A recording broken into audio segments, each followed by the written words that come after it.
This is a lecture on administrative law and regulation. And in this lecture, we'll look at the Administrative Procedures Act, the basic requirements of it. We'll look at administrative agencies, their functions. We'll look at how Congress controls, Congress and the courts control administrative agencies. And we'll look at the formal rulemaking process. We can define administrative agencies as a body of law created by administrative agencies in the forms of rules, regulations, orders, and decisions. This is the Black's Law Dictionary, definition. Everyone knows of administrative agencies. You've worked with them. Some of you know in detail. You worked with regulations. Every time you go to the post office, you deal with them. Now we'll define an administrative agency, and this can be federal, state, or local, as a governmental body charged with administering or implementing particular legislation.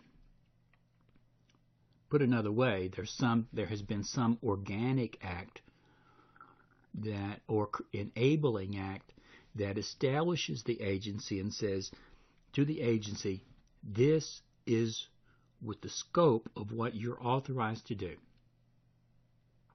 And these agencies may be called various names: commissions, corporations, boards, departments, authority, or divisions.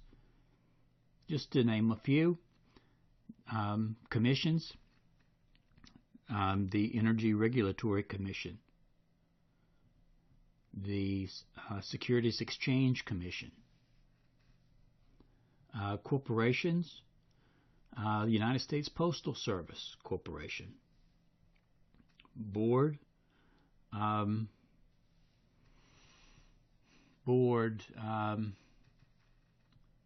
the Community Development Board, or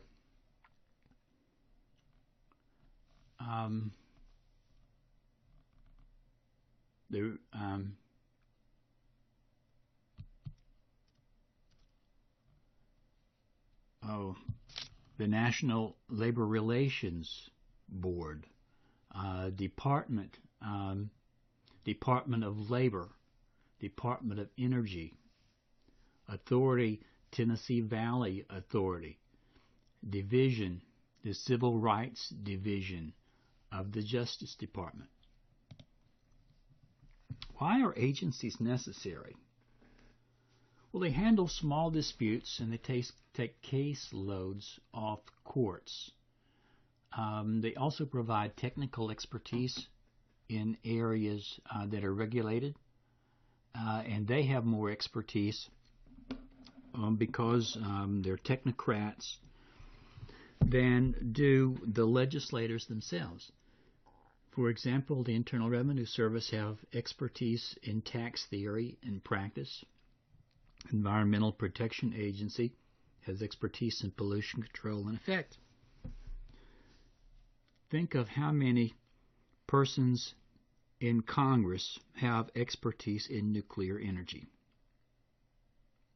To my knowledge, there are none, although at least President Jimmy Carter did command a nuclear submarine. We have a few physicians, but we don't have persons with great expertise. We had Michelle Bachmann was a tax lawyer. There are not a lot of persons with a lot of expertise in the areas where they make regulation. Administrative agencies have 6 functions, and you will notice that these functions, they overlap the 3 branches of government. the executive branch, the legislative branch, and the judicial branch. Have rulemaking, which is a legislative. They have adjudicating, which is part of the judicial branch. And the rest of them are functions that we think of in terms of the executive branch. Prosecuting, advising, supervising, and investigating. Prosecuting, Department of Justice, for example. Advising, this may very well be the Equal Employment Opportunity Commission or the Environmental Protection Agency. Supervising, we do the same one here, including the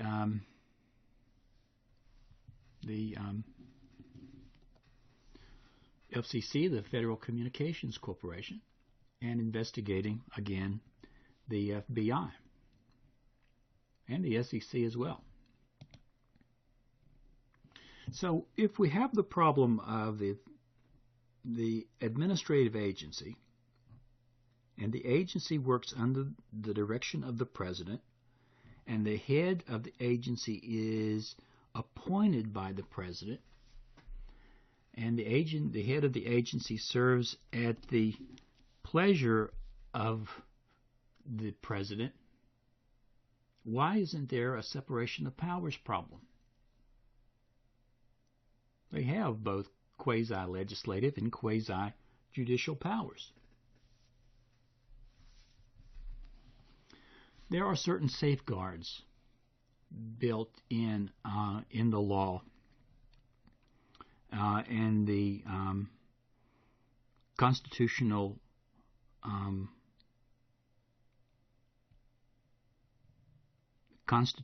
interpretation of the underlying statutes that protect against separation of powers problem.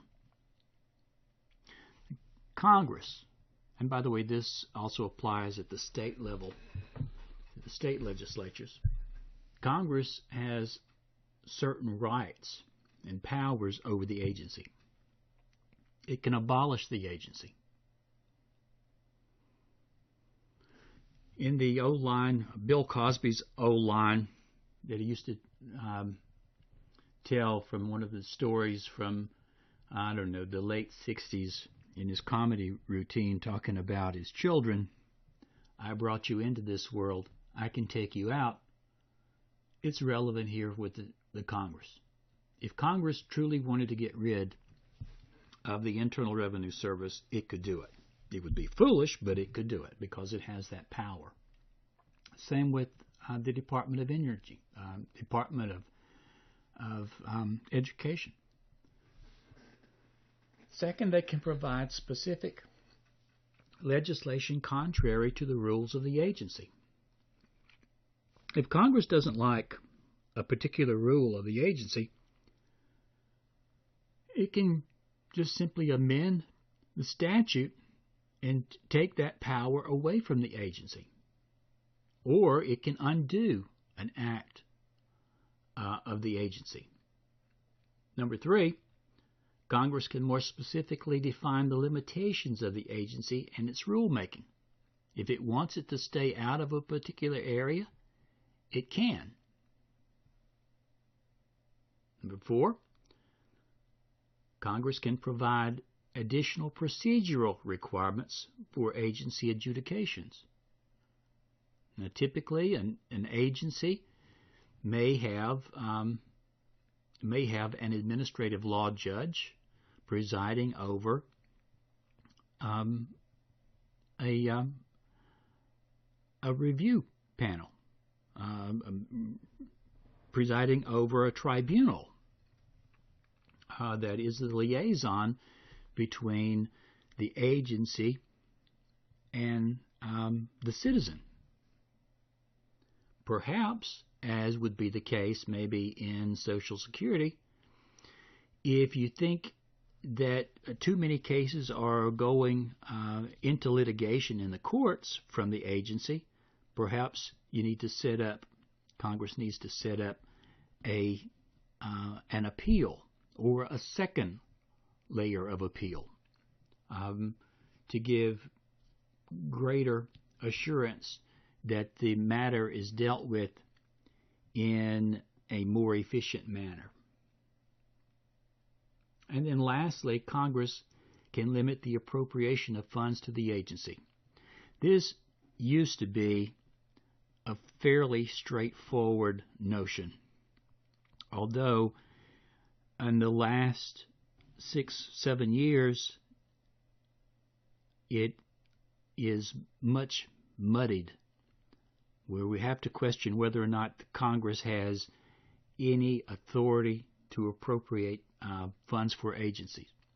It seems these days, with the president's threat to veto a whole budget, that Congress simply is impotent when it comes to saying how much money an agency or any recipient from the government should get. Courts have the power to review decisions of the agency, and so they exercise some control. This notion of judicial review allows a court to consider whether or not the constitutional requirement of proper delegation of authority by Congress is met. Keep in mind that for substantive due process, Congress must have given the power to the agency. Otherwise, the agency has no jurisdiction and no authority to act. Any act that it carries out without this authority would be null and void. And this is the same way with executive orders. When we talk about administrative law, we're also talking about executive orders by the president, or in state law by the governor. In the case, let's look first at executive orders. An executive order is an order given by the president as to how the federal government will act, or how an administrative agency will respond to a particular statute. In the case of Youngstown Sheet and Tube versus Sawyer, 1952 Supreme Court decision, we have an executive order issued by President Truman that effectively seized control of the steel mills. The federal government seizing control of the steel mills, telling the steel companies how they would operate. At the time that this executive order was issued, the United States was involved in a military conflict with North Korea.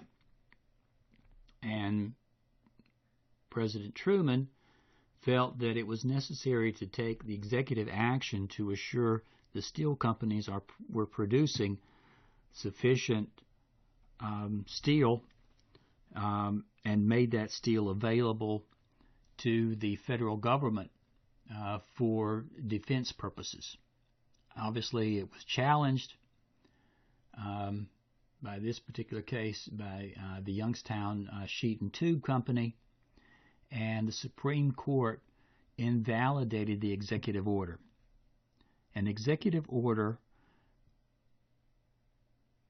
rests upon statutory authority given to the executive.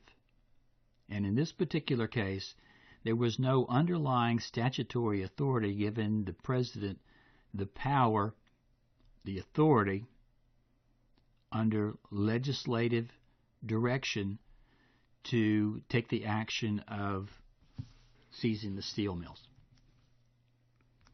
Let's contrast this one to an early 1980s case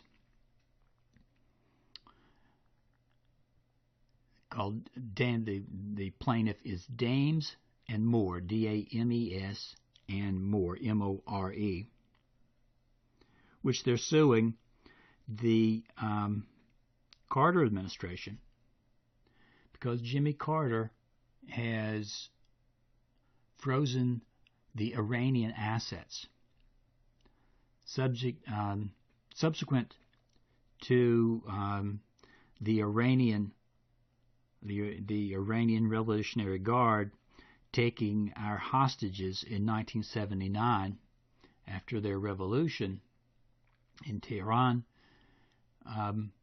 President Carter responded to the taking of the American hostages with the freezing of the Iranian assets, meaning no money would be paid to Iranians by anyone in America. Now, the flip side of that is if the Iranians owed any money to Americans, Iran would not pay that. Dames and More was owed money under a contract, and so it sued to have the executive order freezing Iranian assets declared unconstitutional. The court agreed with the federal government. They upheld the freezing, the executive order freezing the Iranian assets, because there was an underlying statute giving authority to the president to take executive action in freezing the assets. There was an anti-terrorism statute that gave the president the power to take actions necessary to combat terrorism, and that he had acted pursuant to that statutory authority. Take another case, the Supreme Court case in 2000, the Food and Drug Administration versus Brown and Williamson. This was an executive order issued by President Clinton, giving the Food and Drug Administration the power to regulate cigarettes and tobacco products. They were going to start regulating cigarettes and tobacco products as under the premise that nicotine was a drug and that cigarettes were a nicotine delivery system. Brown and Williamson, being one of the large tobacco company, challenged the regulations issued by the Food and Drug Administration pursuant to that executive order as unconstitutional, as a violation of substantive due process, because the agency had no statutory authority to act. Supreme Court held in favor of Brown and Williamson, and holding that the Food and Drug Administration had authority to act under the Food and Drug Act, and that at no time before had cigarettes and tobacco products been deemed as a drug or regulated. And there was no intent of Congress to have cigarettes and tobacco products regulated as a drug by the Food and Drug Administration. Now, that was Supreme Court decision in 2000. In 2006, Democrats took control of both houses, and 2 years later, President Obama became the president. So in 2000, starting in 2009, the Democrats controlled the executive branch and the legislative branch. And with that, Congress, with the approval of President Obama,